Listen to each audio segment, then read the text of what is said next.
Okay, here we are with game one, Soul Sisters versus American Delver.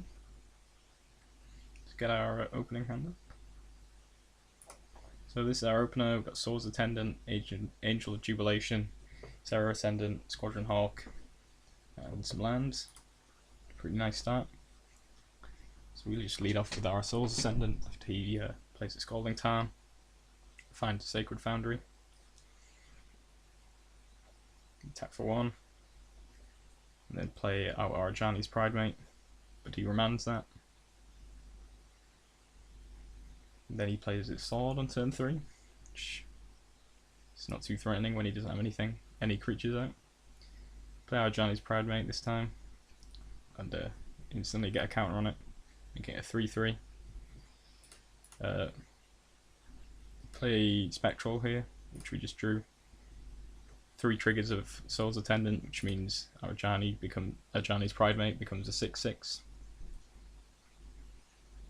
which is pretty sweet. And then we swing in for 7, taking him down to 10. Fortunately, he has a Day of Judgment there, so we have to rebuild. Play at Windbrisk Heights, hiding away at Spectral Procession. Let's play out Hawk and the Serra Ascendant.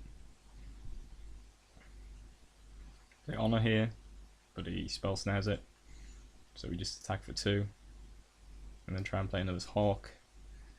He plays Snapcaster, and then flashback the Smell Snare to counter our Hawk. We play another Windbrisk Heights there, so it's not particularly important. He swords up his Snapcaster, hits us for 4, just ditches Squadron Hawk. Not sure if I should have just ditched the Angel, seeing as though it's not all that exciting at this point. Play a Martyr, instantly sack it, showing him the cards in my hand, so I get up to 30 life. This makes Serra Ascendant a 6/6, so I can swing in for 7 now. But unfortunately he has a path, and that doesn't work out quite the way we wanted it to.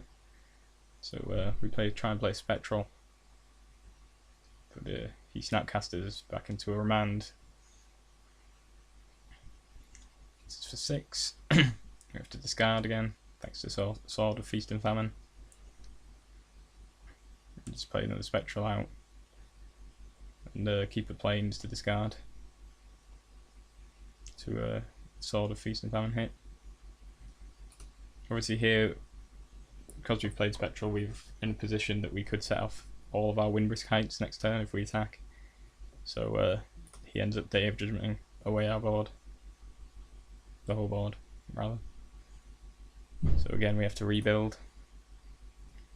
Play out our Angel of Jubilation and Soul Warden, but he mana leaks the Angel.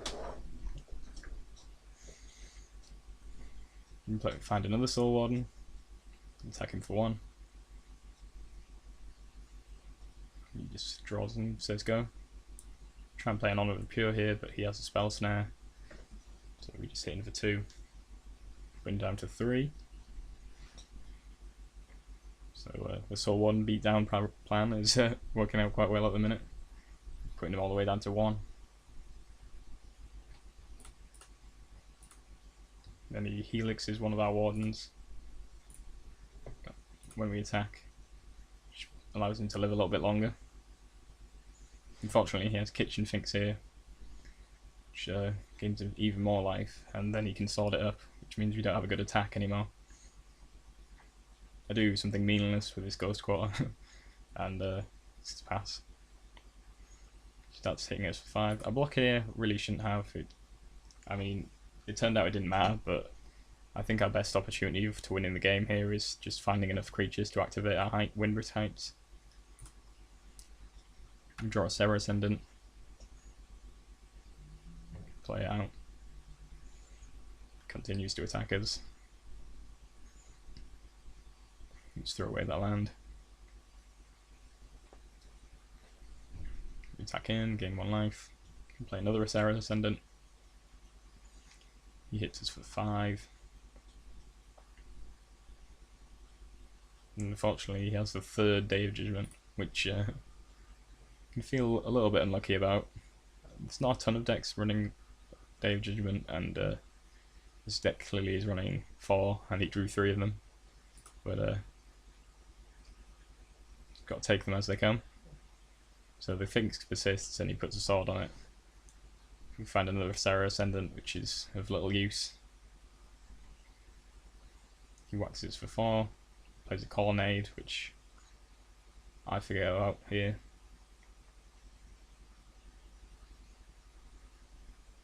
So I attack. Doesn't make a lot of difference, but he activates the Colonnade, blocks, and we're dead next turn to the Colonnade activation and the attack with Finks. So long game, pretty. We came close to winning on a few occasions, but the attrition is out in the end. On to game 2.